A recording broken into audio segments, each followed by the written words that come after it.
this road to get yet. I see a Super Boo Boo going down it.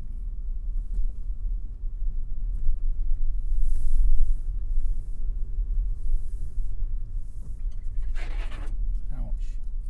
Road closed ahead. Excuse me. But that's not the road I'm going down.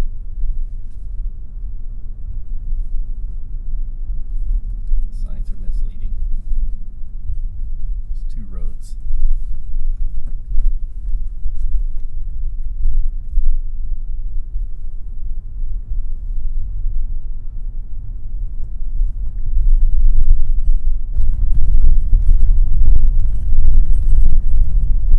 Alice Pack.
Let's go down here and see if the road is still closed. It's not showing up on my GPS. It looks like it's still closed.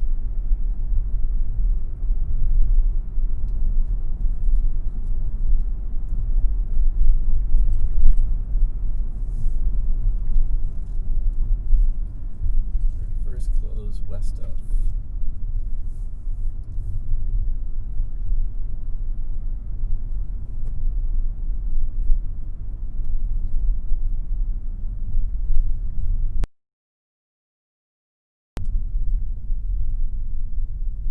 Let's follow this blue car. Looks like it's turning around. Bump, bump, bump, bump. Yep. Now, this will be good when they get it done. I'm not complaining too much.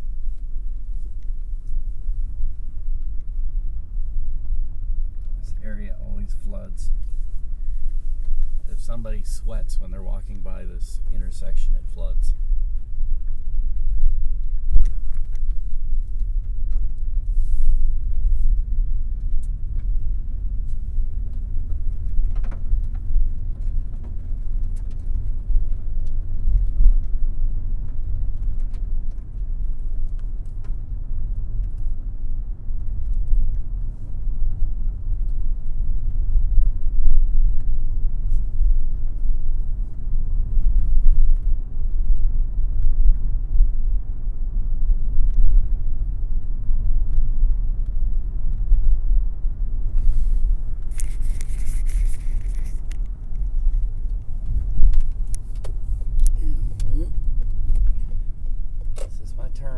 sneaks up on you.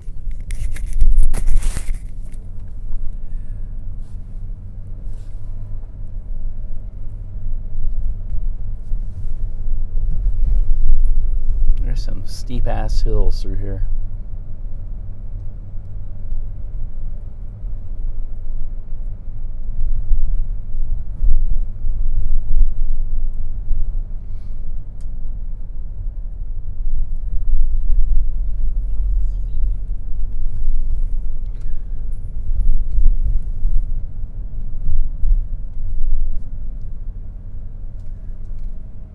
This is kind of tricky because I got all the streets closed up here too.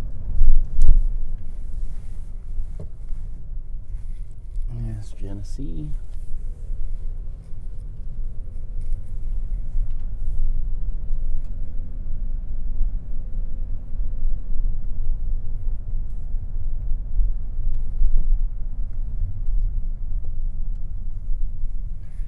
Or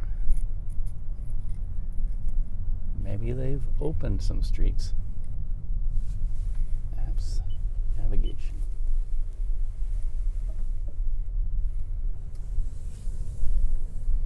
We're here on Bell Street.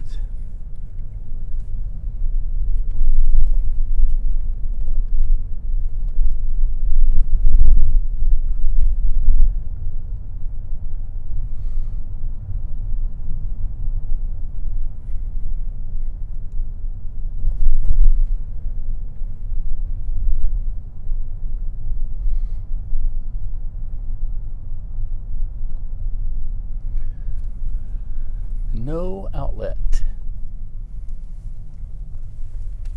Narrow ass street, about the size of an alley, but it's a street.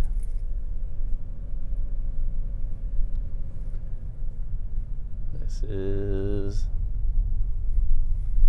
30 West 33rd. Now we're on Cambridge, and I think we just crossed over into Kansas.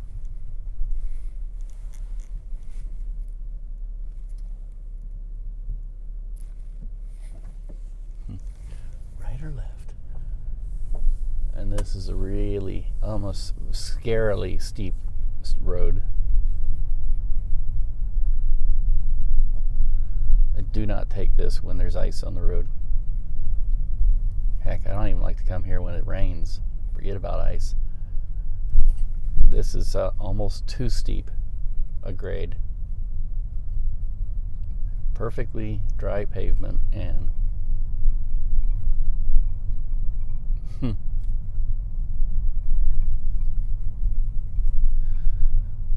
I don't even know why this street exists.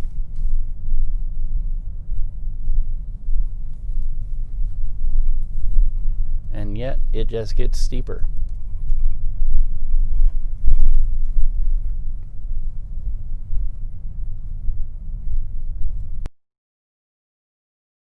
Harbor.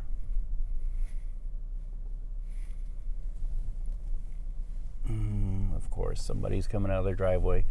And to make things even worse, everybody parks on both sides of the street.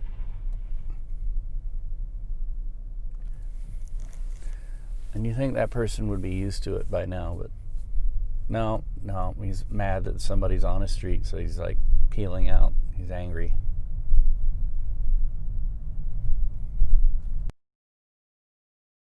Oh, road work ahead. Well, I guessed wrong on this one. You gotta go the other way. I hope there's an outlet the other way after all this.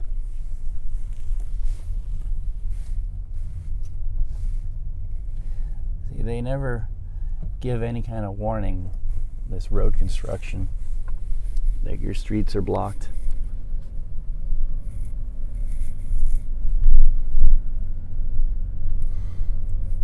So now we're about to cross over into Missouri. I mean, there's so many cars parked on both sides of the streets that there's only really one lane open.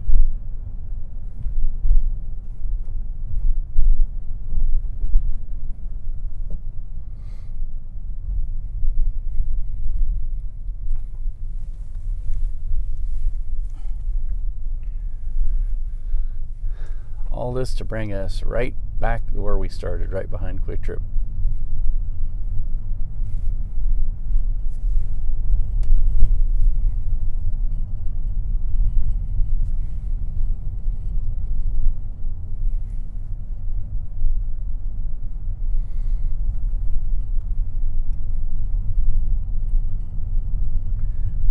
Right here on 31st, where the road construction detoured us.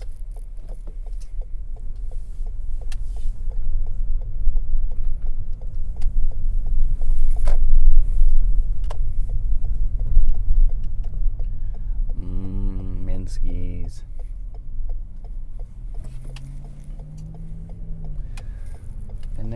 Southwest Boulevard is kind of the Route 66 of Kansas City. Part one route that you can consider that. This is also the Jefferson Highway, leading to the Kansas branch of the Jefferson Highway.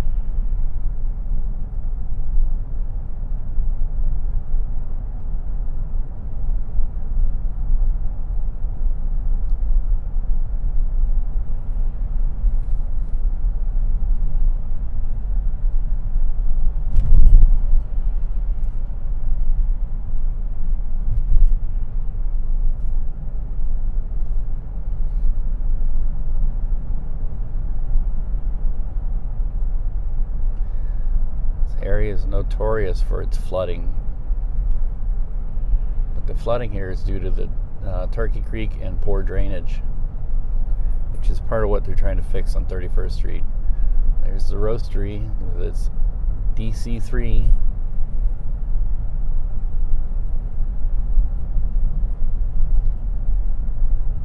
It's become a Kansas City landmark.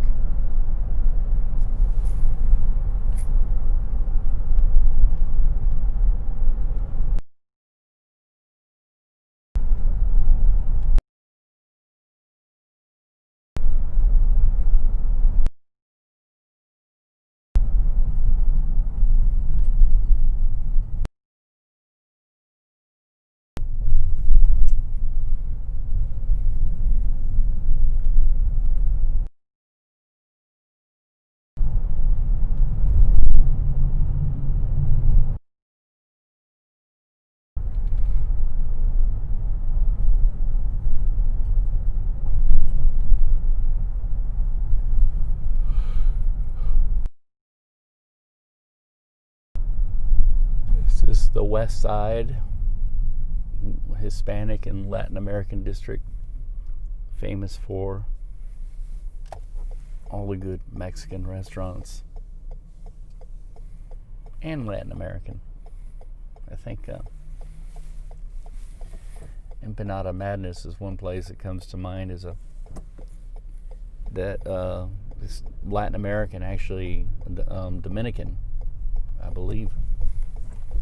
Or at least one of their biggest fans. What was his name? Salvador from the Kansas City Royals is Dominican.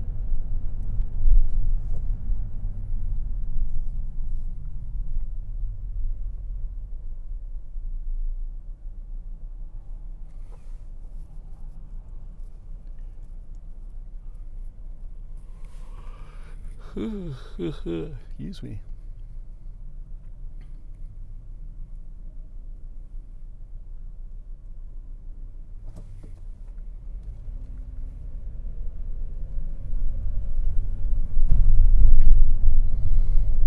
Now we're going up in the Summit neighborhood, one of my favorite neighborhoods. I wish we could buy a house here and live here.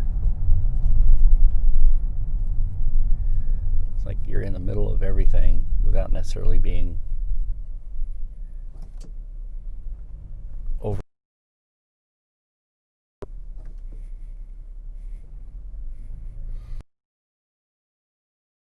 Unfortunately,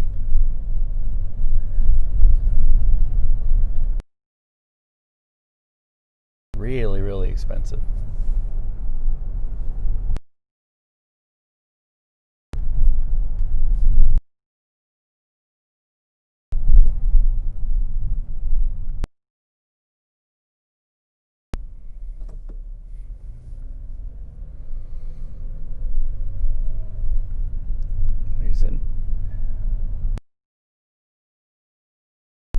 Multi-purpose, and I think loft apartments, which classrooms would make excellent spaces when converted over, because the floor plans are wide, and quite often they have all the putting things like back. A lot of the old schools had bathrooms.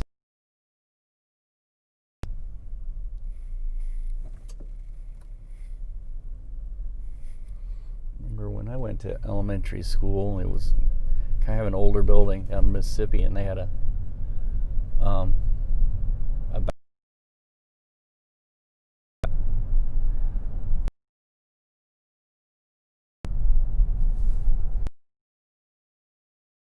it's much easier to deal with that with little kids and, make them go down the hallway.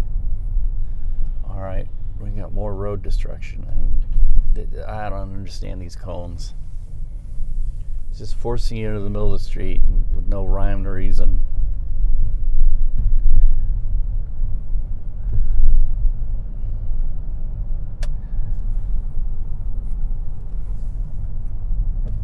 I almost think you need to have city approval before you can put that stuff up, and have an inspector come out and make sure you're not going to cause problems, accidents, risk people's lives because some guy just throws some cones out there and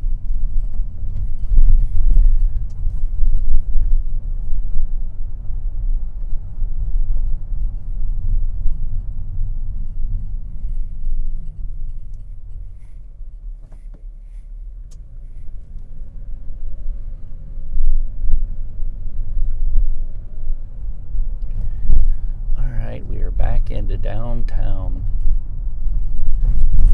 turning north on Broadway.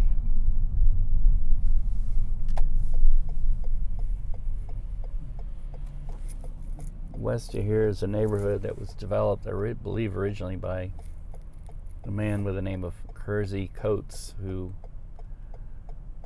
owned and developed quite a lot of real estate up here, and he built this neighborhood called Quality Hill, which was supposed to be an exclusive neighborhood for the rich people, overlooking essentially all the poor people down in the West Bottoms. In Kansas City's history, it was like you had poor people who had to live and work in the filth of the stockyards, and then you had the rich people who lived on top of the gleaming hills, and the poor people, I believe, their political organization was called the Rabbits, and the rich people's political organizations were called the Goats. And there was this constant war between the Rabbits and the Goats, kind of like class warfare almost, and it turned into these political factions that ran the city. And one of the most famous names of somebody who came out of that was Pendergast, who ran a political machine, and I believe he was a rabbit. His brother's bar was down in the West Bottoms, across the street from the old Union train station. And when you stepped out of the train, you had to be like ferried away really quickly in a carriage, because sitting outside the doors of the train station at that time were people who were ready to snatch your bags or hustle you or steal your money or stab you or whatever. It was not a nice neighborhood. Right across the street were all the seedy bars and brothels. And that and the flooding and everything is one of the reasons why they had a movement on to build the new Union Station where it was, and kind of take over all the real estate around there so that it couldn't be turned into Kansas City's front door wouldn't be a place where you had to be rushed away quickly and shield your kids' eyes and and things like that. But it was a vast area of the West Bottoms of working class people and poverty, and it was all centered around the stockyards, which the stock industry of the slaughterhouses and everything was actually kind of a filthy, nasty, stinky trade. And so when people came to Kansas City, it was the first thing they saw and smelt was that. And I think that Quality Hill eventually sort of declined because the rich people wanted to move elsewhere, because I'm sure they were tired of the the clouds of the odors coming up to their manicured lifestyles. But Quality Hill, just to the west of here, was one of the richest neighborhoods. And then after the 1880s or so, it started declining really fast, and it became one of the worst neighborhoods in Kansas City. By the time we moved to Kansas City in the 1970s, it was one of the seediest, darkest, yuckiest areas of the city. I remember when you drove around downtown Kansas City in the 70s, it was like, oh yeah, roll up your windows, lock your doors, because every corner was like drug addicts, and it was not a pleasant place. It was nasty. And then in the 1980s, they started redeveloping Quality Hill and turning it into luxury condos and apartments. And so now Quality Hill has come back to be kind of a nice neighborhood again. And it's a shame because a lot of the big old mansions and houses that used to be there all fell apart, and they tore a lot of it down. And there's still, you could drive through and still see some of what it used to look like.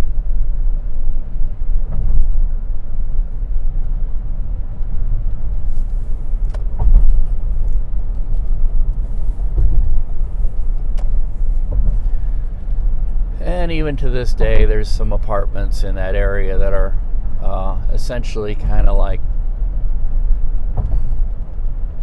low rent apartments. A lot of people have made poor choices in their lives, and so there's certain places you shouldn't walk around late at night, because there's still an element there of people who will follow you and try and rob you, and kind of a holdover from that vast amount of time between the late 1800s and the 1980s, about 100 years, where nobody really wanted to go there unless they were completely down on their luck.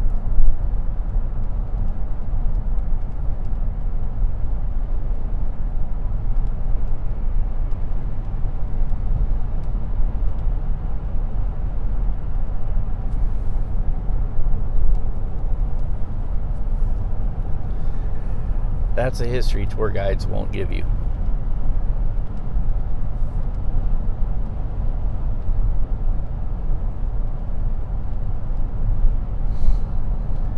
We passed it, and I didn't even talk about it. The Coates House, named after the developer of that area. He built a opera house on the northwest corner of Broadway and 10th, and he built a beautiful hotel, one of the first hotels on the southeast corner, and it was named after him, the Coates House. And during the Civil War, that's how old it is, the Coates House wasn't finished. It was only the basement, and that became the Union headquarters in Kansas City. And then he finished it. It was a beautiful luxury hotel, one of the nicest in the city.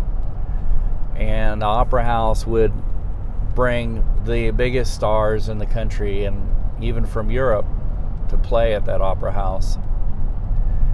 And I guess the story goes that in order to avoid paparazzi back then, they had a tunnel that went from the Opera House to the Coates House so that they could leave their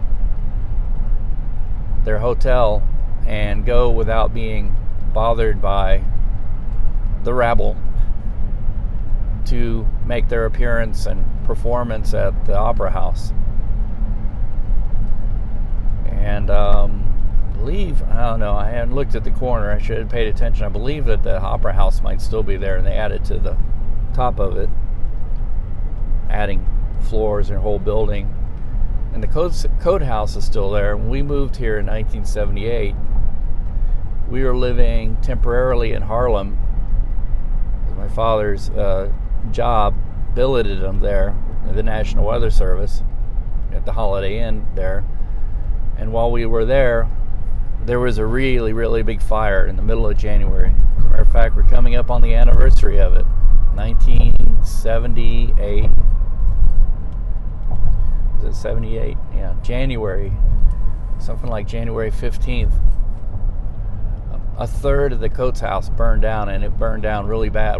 By the time that fire happened, the Coates house was a well-known, seedy, rundown, former beautiful, luxurious hotel. Now it was seedy and low rent, kind of a flop house where people kind of lived. And I believe they said that it was started by a candle, and it was really, really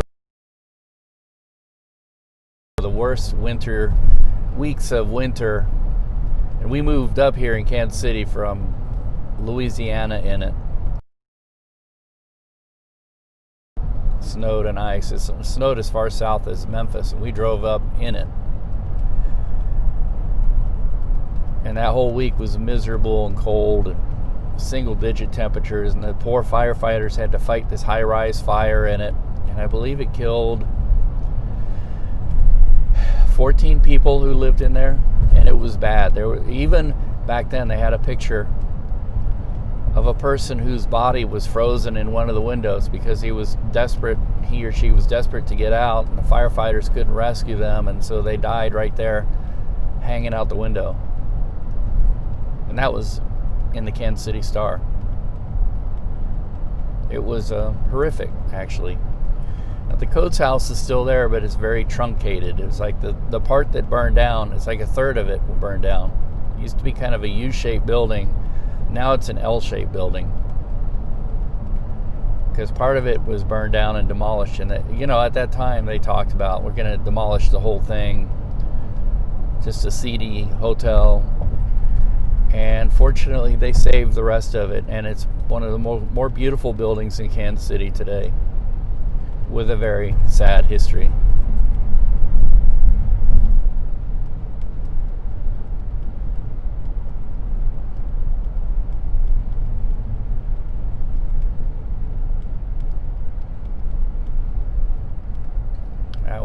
I was in 6th grade at that time.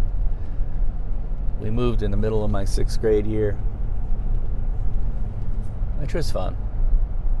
And I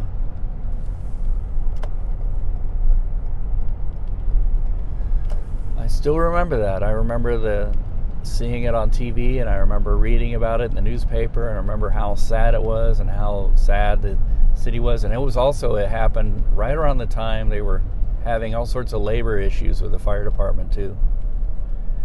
And there was talks of a firefighter strike, and I don't think the fire happened or was made worse by the strike. I think the firefighters did the best they could at the time.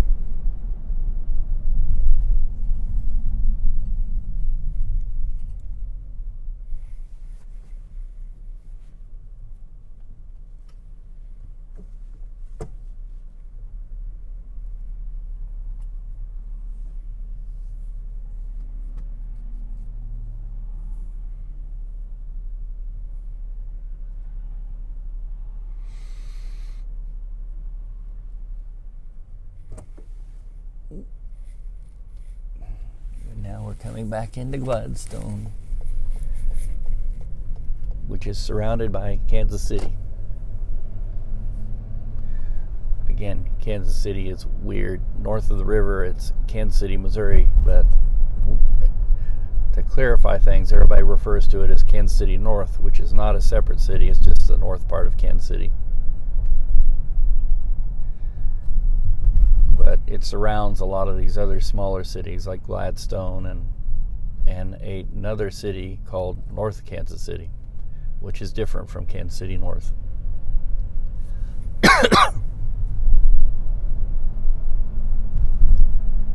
We just crossed the Old Pike Road, or the fruit and vegetable route. It used to be a toll road that all the farmers up north would use to bring their produce down to the city market via a toll road and a ferry that went across the Missouri River, because there wasn't a bridge at the time.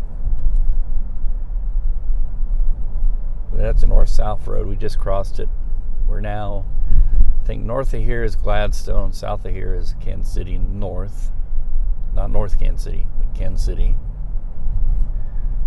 And then to the southeast are a couple of really small towns or villages. I don't know what they are, that are Oakwood and Oakview and things like that. There's a couple of like villages that are a few blocks along, and they're actually fairly old. They predate Kansas City up here, and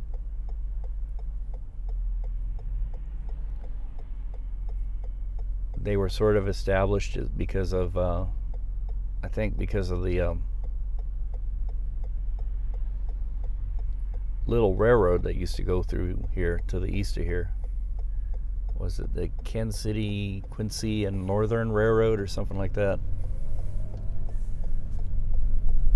It was a doodlebug route, running these little gas-powered train cars called doodlebugs that were like buses.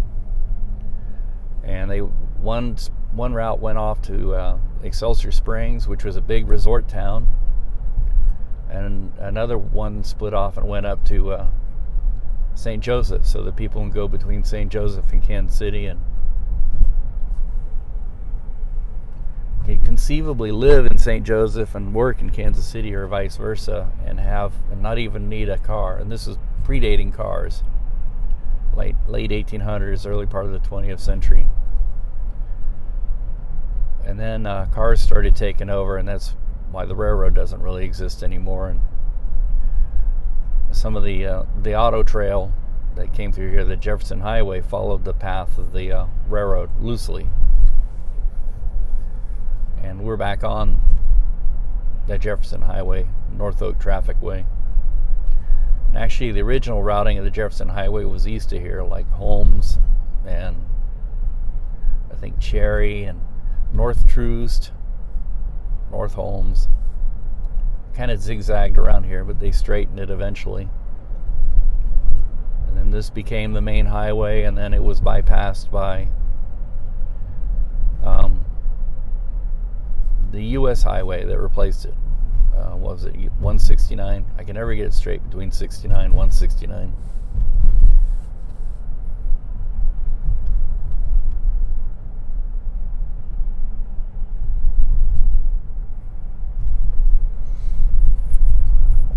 But we are now in Gladstone, and at the time Gladstone wasn't a town. It wasn't a town until the early 50s. It was a little village known as Linden. The Jefferson Highway went through Linden. As a matter of fact, my kids go to school at Linden West Elementary, which is named after the old town of Linden.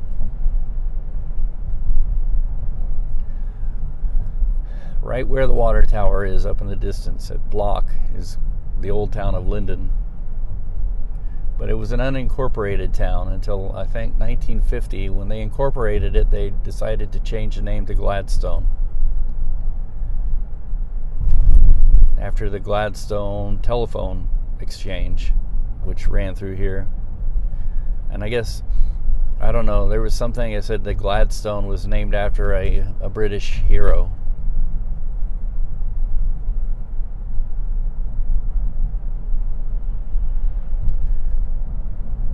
And the town is nicknamed Happy Rock. You know, get it? Gladstone, Happy Rock.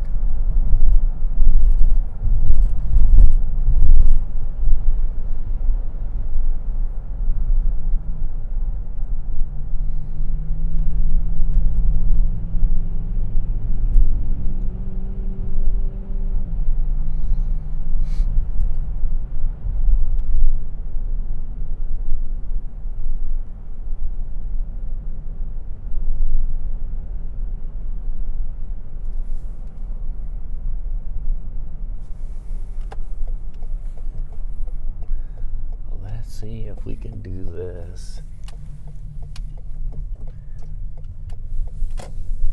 Here in Gladstone, the former town of Linden.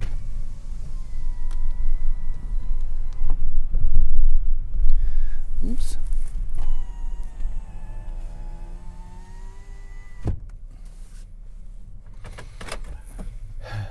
Running errands. Yeah, if you look over here to the east, It sort of forms a couple of maybe 5 blocks or so. This was the old town of Linden, and the railroad ran on the east side of the town.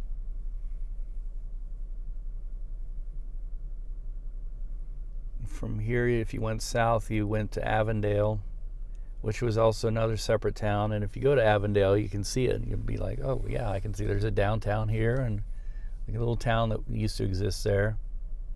And it's still a town, actually. It's Avondale, Missouri. And I don't know how people got from there south of the river. There may have been a ferry at Avondale, or they may have hitched a ride to Harlem from the station, horse and buggy type of thing, because I know there was a ferry from Harlem to downtown Kansas City, essentially to the river market, the farmers market, because at one time it was a farmers market, and that time wasn't too long ago. Like in the 1980s, it was changed and gentrified when they rebuilt everything down there, and then prices went expensive. But you know, still a lot of farmers come in, and so it's still somewhat of a farmers market.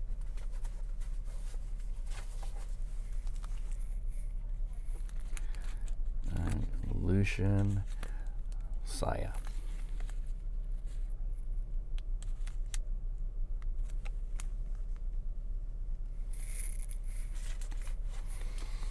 Make sure I have my ID.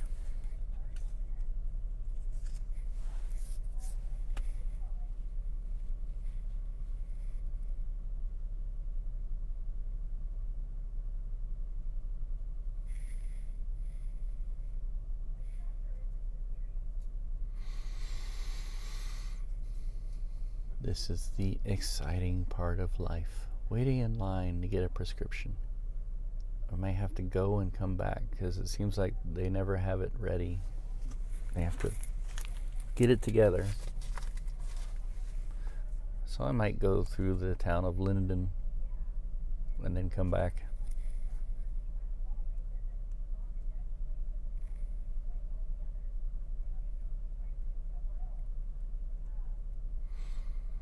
If you went north from Linden, you ended up in Gashland, which west of Gashland was Barry.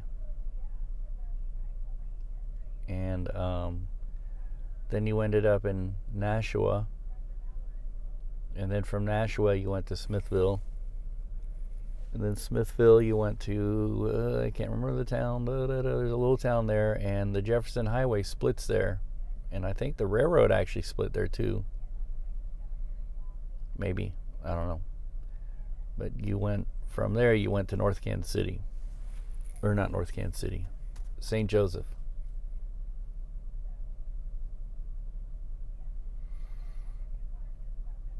And actually, I think there's another little town up there. I don't know. It's been a long time. I got videos on the subject. They're in my YouTube channel. Pharmacy. We've stocked select popular over-the-counter items in the drive-thru for pickup with your prescription. If you are dropping off a... Hi, what can I get for you? I got a pickup for Saya. I'm sorry? I got a pickup for Saya. Okay.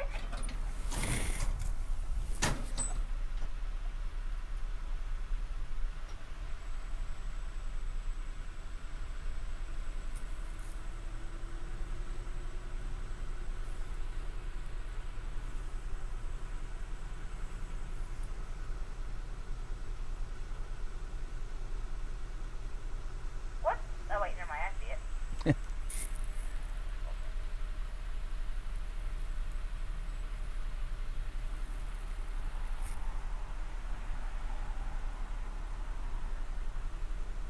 All right, I've got 2. Give me just a moment. Okay.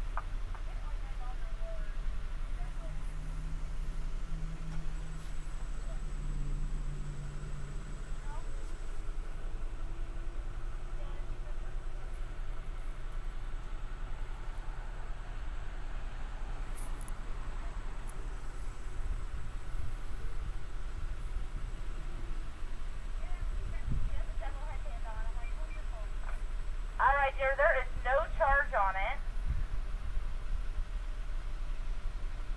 I just got to get you a receipt and we'll have you ready to go. Okay, thank you. Still gonna go through Linden.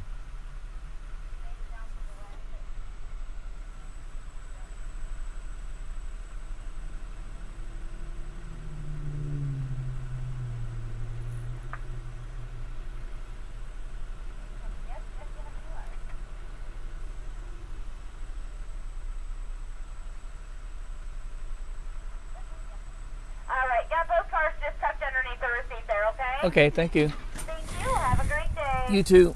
Thanks.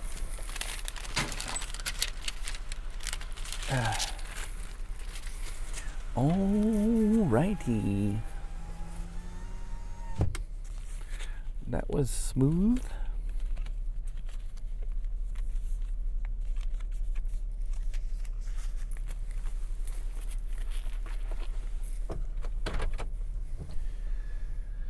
All right. To Linden.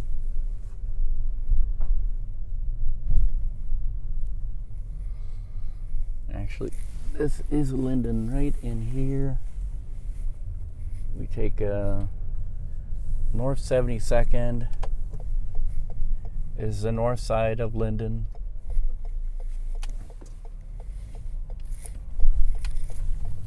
Drive east. I can't ever remember. Just go to the sign that says downtown. Look for the sign that says downtown. It's not Cherry, it's this next street, I think. There's a sign up here. Directs you to all the wonderful hotspots. Yeah, City Hall, downtown Gladstone, which is actually, and it says Linden Square right in the middle of it, because it's the old Linden Town Square.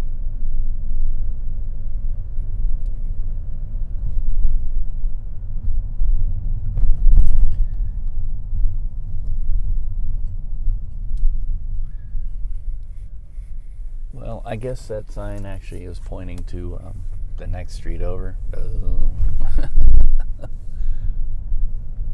This is a wonderful penny tour of Linden. Not actually really a whole lot to see here.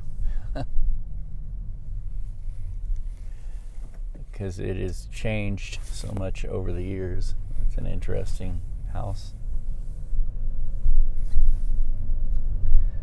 And now, behold, downtown Linden, aka downtown Gladstone, Missouri. And they've been, there's a Gladstone City Hall. They've been redeveloping this whole area too. Right behind where this community center is the Linden Square. The old park. Used to be a park right in the center of Linden. Now it's taken up with the community center. And the church right there is Linden Baptist Church. Road closed to through traffic. Ruh-roh.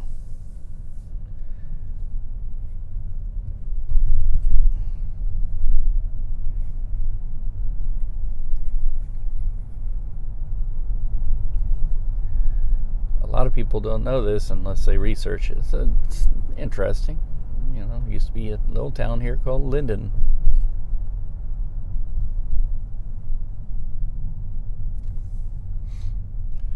They always say road closed to discourage you from coming through here, but they never really tell you that there's usually a side street you can go up. They're busy building all these loft apartments and everything in here, and well, these aren't loft apartments. How about we just call them apartments? Usually nothing lofty about loft apartments other than the lofty price.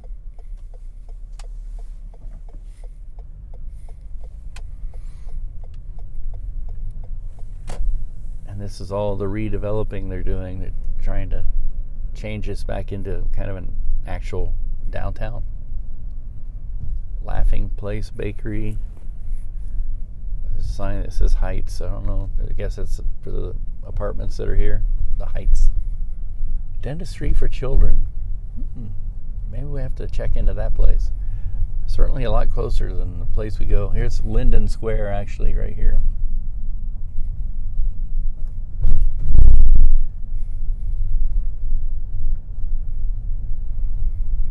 I wonder, oh, I should have done that there. Well, we'll do it up here. We'll Dewey a Yui. Get herself turned back around so we can go hit the light there. And we'll Dewey a Yui without running into this Kia. Or this person walking their dog. Oop, we can't make it.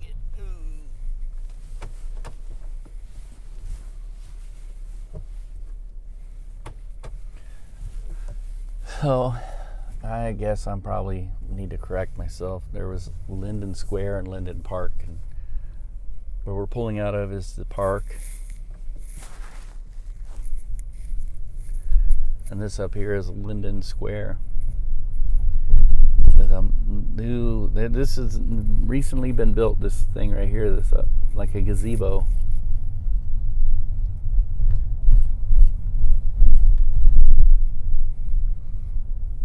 Like the center of town, the center of Gladstone, Missouri.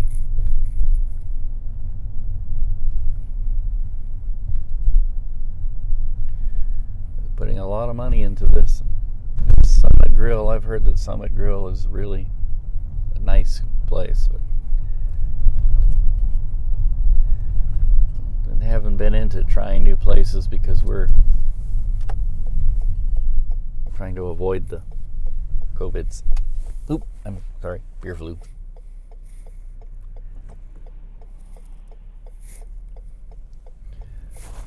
There's a Vietnamese restaurant there we want to try too. It's called Zuyen, or I think it's what way it would be.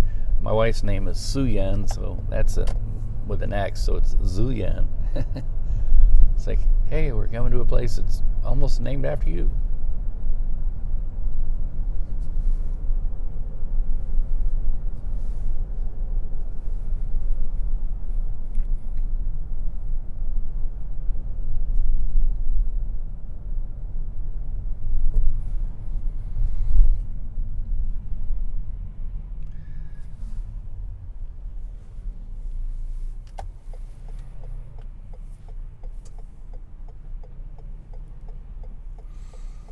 Heading west back towards Old North Broadway, or the Old Pike Road, which ran from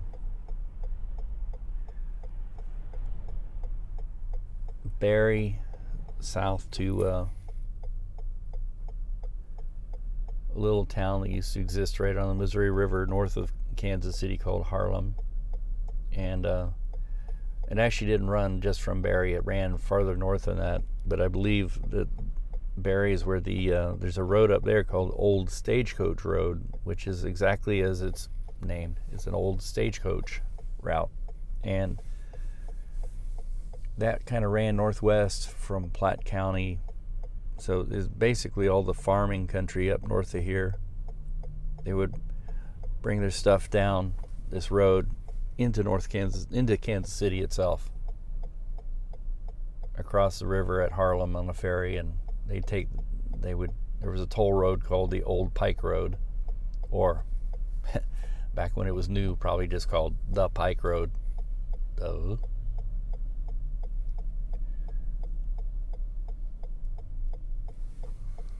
Pike is short for the word turnpike, which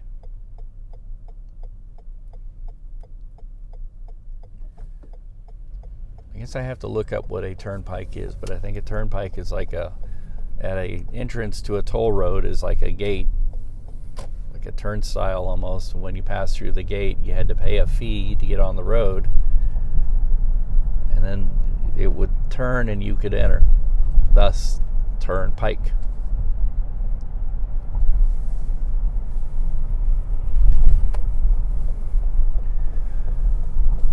And And those were very common back in the 1800s in America, because the government didn't really want to pay for anything. It kind of assumed that if you needed to use a service or a good, you would pay for it. Retail. So when you entered a road, you pay a toll. When you crossed a bridge, you would pay a toll. And oftentimes, a bridge or a ferry was not built by a government entity. It was built by a individual who found a good piece of land next to a crossing that was you needed to build something, and usually it was a ferry. And so the individual who owned that piece of land would buy a boat big enough to haul the wagons across, and would charge sometimes exorbitant prices to people to cross, almost like a troll under a bridge. And eventually the government stepped in when people said, this is ridiculous, I can't afford to cross the river, and the government would say, well, okay, now we'll grant you the right to have a ferry across here, but you have to charge prices that are not ridiculous. And so that's how we kind of got these things such as ferries or whatever to be utilities, and government started regulating utilities and any type of private entity that took over an industry that became kind of like a monopoly. Well, if you're a monopoly, then you have to meet with government regulations, because you can't just gouge people because you've cornered the market on something. You have to charge fair prices, and well, unfortunately, human nature doesn't work that way. People get greedy, and so because of that, government steps in, and people often forget that and claim that's a form of socialism or whatever. It's like, well, not really. I mean, it's a form of let's not gouge people. That's unfair. It's ridiculous. People need, just because you were the first person to arrive at a place and claim that piece of land doesn't mean you get to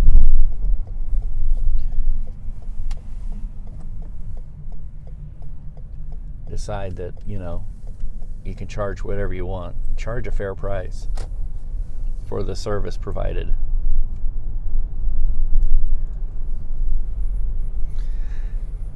It's one disadvantage to a market economy, is that need oftentimes determines price. And it's where humanity needs to take over and say, well, you can't kill people because you can charge a certain price and get away with it, because that's essentially what you're doing. You're forcing people who don't have the money to either go around you or use other extreme means, which often results in death, or they don't use that good or service that they need to.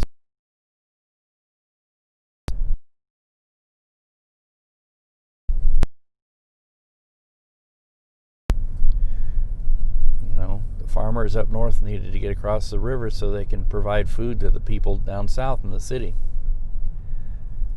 And if somebody took over that route and said it was theirs, which it really isn't, and said, I'm going to charge you $1,000 to get down here, and no, the farmers can't get down there, and the people down south can't get food. Well, anyway, I'm going to end this. Woo-hoo.